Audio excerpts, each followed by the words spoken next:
सबसे तगड़ा रेफरेंडम और सबसे बड़ा साइन है वो हो चुका है। डोनाल्ड ट्रंप ने खालिस्तान के हक में पहला कदम उठाते हुए भारत की बुनियादों को हिलाकर रख दिया। अभी ताज़ा न्यूज़ है कि भारतीय छावनी में पाकिस्तानी फौजी कैसे घुसे हैं। इस सिलसिले में एक वीडियो मैं आपको दिखाऊंगा। उस वीडियो को देखने के बाद आपको अंदाजा हो जाएगा। पाकिस्तान जिंदाबाद। मोदी ने बुखलाहट में 2 मिसाइल फायर किए हैं। ये अभी जो तस्वीर आप देख रहे हैं, अभी थोड़ी देर में आज मैं आपके सामने इनका भांडा फोड़ने लगा। साथ ही साथ नाज़रीन कर्फ्यू नाफिज हो गया। अस्सलाम वालेकुम नाज़रीन, उम्मीद आप लोग खैरियत से होंगे। मैं हूं हसन हाशमी। नाज़रीन, इस वक्त सिचुएशन बड़ी दिलचस्प हो गई है। ये अभी जो तस्वीर आप देख रहे हैं, ये खातून है जो कि आपके सामने चल रही है। इसके हाथ में तस्वीर है और पीछे 2 निकाब पोश हैं। अभी थोड़ी देर में आज मैं आपके सामने इनका भांडा फोड़ने लगा हूँ, क्योंकि पूरे सोशल मीडिया पर तहलका मचा हुआ है इन निकाब पोशों का। और ये कहाँ हैं? ये वफाकी दारुल हुकूमत इस्लामाबाद में। तो बड़ी ही एक आगे इंफॉर्मेशन जो आपके साथ शेयर करूंगा वो आपको हिलाकर रख देगी। साथ ही साथ नाज़रीन, हमारी अफवाज एक बड़े ज़बरदस्त मार के हक के बाद मुसलसल मार रही है। और अभी ख़ास तौर पर ये एक तरफ फितना हिंदुस्तान के जो हरकारे पाकिस्तान के अंदर बयानिए की जंग को फैलाते हैं, लेकिन हकीकत में वो जो हिंदुस्तान है उसके अंदर तबाही मचाई हुई है पाकिस्तान की फ़ौज ने और पाकिस्तान की स्ट्रैटेजीज़ ने। और अभी ताज़ा न्यूज़ है कि भारतीय छावनी में पाकिस्तानी फ़ौजी कैसे घुसे हैं। इस सिलसिले में एक वीडियो मैं आपको दिखाऊंगा। उस वीडियो को देखने के बाद आपको अंदाज़ा हो जाएगा। और मोदी सरकार नेचुरली कितनी ज़्यादा बेबस हो चुकी है, अपनी आखिरी दमों पे आ चुकी है और बौखलाहट में अब मज़ीद वो गलतियां दोहराने की तरफ जा रही है। और इसी सिलसिले में ताज़ा तरीन मोदी ने बौखलाहट में 2 मिसाइल फायर किए हैं, वो भी मैं अभी आपके सामने प्ले करता हूं, दिखाता हूं। और साथ ही साथ नाज़रीन, कर्फ्यू नाफिज हो गया है। और इस कर्फ्यू के बाद अब देखिए चुन चुन कर फितना हिंदुस्तान और इन खवारिज का कला कमा किया जाएगा। 1 बाय 1 तमाम चीज़ें मैं आपके सामने रखता हूँ। लेकिन सबसे पहले हम ज़रा जिक्र करते हैं हमसाया मुल्क भारत का, यानी इनके अब्बे का जिक्र कर लें। उसके बाद फिर हम ज़रा इधर आते हैं और मैं इनका पोस्टमार्टम करता हूँ। नाज़रीन, बहुत बड़ा झटका, और मैं समझता हूँ कि रोज़ाना की बुनियाद पर झटके तो लग ही रहे हैं, लेकिन ये जो खबर देने लगा हूँ ये आपको बताएगी कि आज जब मैं आपके साथ बात कर रहा हूँ तो कुछ दिन के बाद इंडिया जाने से पहले मुझे एक और मुल्क का वीज़ा लेना पड़ेगा। पहले तो हम डायरेक्ट इंडिया जाया करते थे ना, ये वाघा बॉर्डर क्रॉस करके। अब डायरेक्ट इंडिया नहीं जा पाएंगे, उससे पहले हमें एक वीज़ा लेना पड़ेगा, और वो वीज़ा लेना पड़ेगा खालिस्तान का। और इस सिलसिले में वैसे तो बहुत बड़े बड़े रेफरेंडम पूरी दुनिया में हुए हैं, लेकिन जो सबसे तगड़ा रेफरेंडम और सबसे बड़ा साइन है वो हो चुका है। वो डोनाल्ड ट्रंप ने खालिस्तान के हक में पहला कदम उठाते हुए भारत की बुनियादों को हिलाकर रख दिया। और भारत परेशान बैठा कि ये क्या हो गया, क्योंकि गणपतौन सिंह पन्नू साहब जो हैं उनको लेटर लिखा है डोनाल्ड ट्रंप ने। और डोनाल्ड ट्रंप ने लेटर लिखते हुए कहा है आपके साथ हम मिल के चलेंगे। अब ये शख्स कौन है? ये वो शख्स है जो कि खालिस्तान का टॉप लीडर है। ये वो शख्स है जिसकी सुपारी मोदी सरकार ने हिटमैन को दी थी इसे कत्ल करवाने के लिए। ये वो शख्स है जिस हिटमैन को सुपारी दी थी मोदी सरकार ने अपने स्टेट एक्टर्स के जरिए, निखिल गुप्ता के जरिए। उस स्टेट एक्टर को आप ये देखिए कि जिस हिटमैन के साथ बातचीत हुई वो अंडरकवर एजेंट था FBI का, और उसने सारा भांडा फोड़ दिया। उसके बाद निखिल गुप्ता जो भारतीय एक बिजनेसमैन है और बाकायदा दफ्तर खारजा भारत की तरफ से और रॉ के ऑफिसर्स की तरफ से इंटीमेट और उनको डायरेक्शन मिल रही थी, उसने इंकशाफ करते हुए पूरे का पूरा मोदी को नंगा कर दिया। तो पूरी की पूरी दफ्तर खारजा भारत की नंगी होकर रह गई है।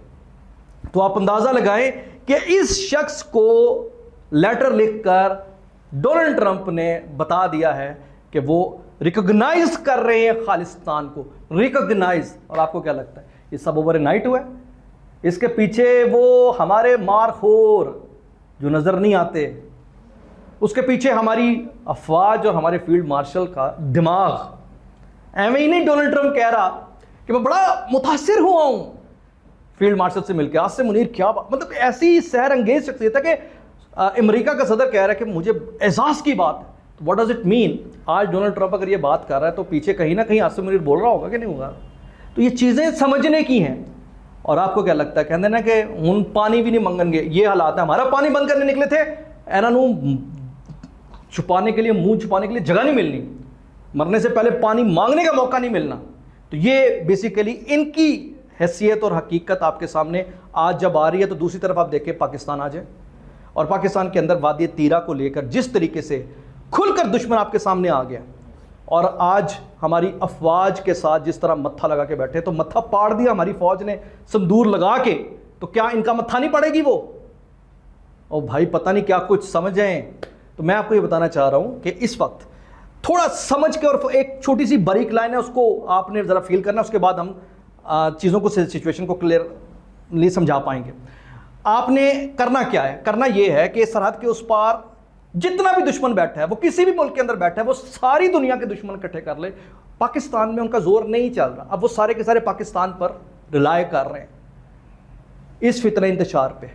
अब इस फितना इंतशार सरहद के इस पार ये इन्होंने जो दहशत गर्दी फैलाई हुई है, जिसके बारे में आज फील्ड मार्शल कहते हैं कि जी हाइब्रिड वॉरफेयर के जरिए ये मार्का हक को ख़राब करने की कोशिश कर रहे हैं। यानी मार्का हक में जो एक ज़बरदस्त कामयाबी पाकिस्तान ने समेटी हैं, तो ये इस तरह अब हाइब्रिड वॉरफेयर के ज़रिए अपने झूठा बयानिया और डिसइंफॉर्मेशन फैला रहे हैं। और इसी सिलसिले में आप देखें कि मुराद सईद ने जो ट्वीट किया, वो एक ट्वीट कम है और उसमें उन्होंने बाकायदा इतराफ़ जुर्म किया, जिसमें उन्होंने कहा, देखा मैंने कहा था कि ये हमला होना है वादी तीरा में, ये इस तरह के वाक़यात होने, अभी एक और हमला होने वाला है। तो ये चीज़ें खुलकर सामने आ गई कि आपका दुश्मन किसी भी शक्ल में बैठा है, वो आपके सामने आ चुका है। ये जो आपके कन्वेंशनल खवारिज TTP हैं, BLA के लोग हैं, या इस तरह की जो ग्रुप्स हैं, ये फ़ौज से लड़ाई लड़ रहे हैं ना। तो दूसरी तरफ ये जो डिजिटल खवारिज हैं, ये दूसरी तरफ जो डिजिटल सूरमचार हैं, इन लोगों का आपके सामने लड़ाई में आना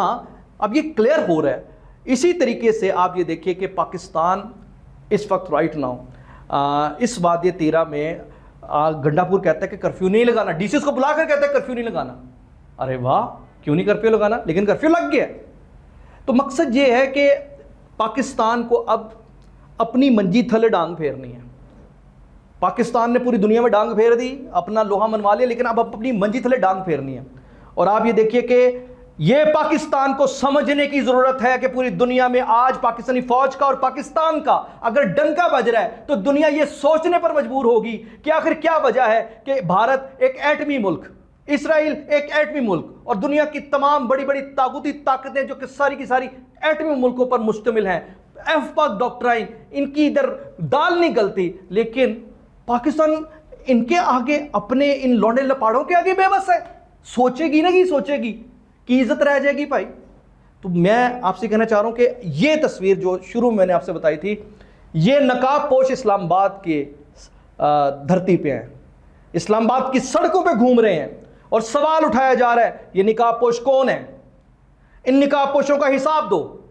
लेकिन महारंग लांगू जो कि फितना हिंदुस्तान की विमेन विंग की कमांडर है, उसकी आड़ में, मिसिंग पर्संस की आड़ में, ये इस तरह के निकाबपोश सड़कों पर लाकर फिराए जा रहे हैं। और वफाकी दारुल-हुकूमत में अगर इस तरह की सूरत हाल है, तो हमारा कानून किधर, हमारा निज़ाम किधर, हमारे जो लोग बाकी हैं वो किधर हैं? तो ये एक बहुत अहम सवाल और बात है जिसे समझने की ज़रूरत है। इस वक्त ओवरऑल पाकिस्तान हकीकी मानों में बाहर से नहीं, अंदर से ख़तरे में है। पाकिस्तान की कौमी सलामती को भारत, इसराइल या इधर और लोगों से नहीं, पाकिस्तान के अंदर से इन फितना परवरों और इन फितनाउल हिंदुस्तान के हर कानों की तरफ से खतरा है। और अब आपके सामने जब इतना खुलकर दुश्मन आपके सामने मौजूद हो, तो हमारे निज़ाम को हरकत में आना चाहिए। और अगर हमारा निज़ाम हरकत में नहीं आता और नाअहली का मुजाहरा करता है, तो नाअहली उसकी ताकत बन रही है। इस निज़ाम को बदलने की ज़रूरत है। हकीकी मानों में आपके इस निज़ाम की कोताहियाँ इनकी ताकत बन रही, वरना जो आर्मी चीफ कहते हैं इन 1500 दहशतगर्दों की ये जुर्रत, तो बात ये है ये चंद लोग हैं, और दुनिया के अंदर जो सिस्टम सेट है उसके मुताबिक आप अपने निज़ाम को चलाएं।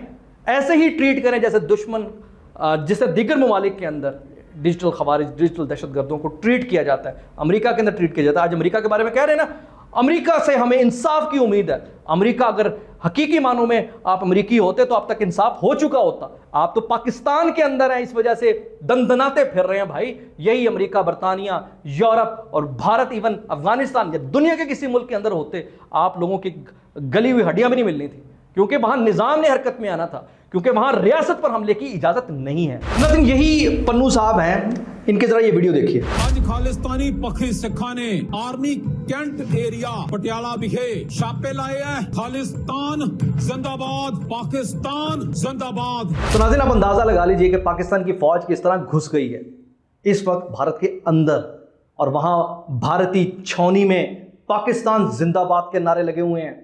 और भारतीय फौजी छावनी में अगर उस हाईली सिक्योरिटी जोन में, जिसे रेड जोन और पता नहीं क्या कुछ जो भी कह लें आप, वहां अगर पाकिस्तान जिंदाबाद के नारे लग रहे हैं, खालिस्तान जिंदाबाद के नारे लग रहे हैं, तो आप समझ जाए ना भाई कि बात कितनी आगे बढ़ चुकी है भाई। तो ये जो पाकिस्तान की फौज के हवाले से इधर बैठकर 2 टके के लौंडे लपाड़े समझते हैं कि जनाब उन्हें काबू कर लेंगे, तो काबू में तो फौज किसी के भी नहीं है, वो दुश्मन के लिए कहर है।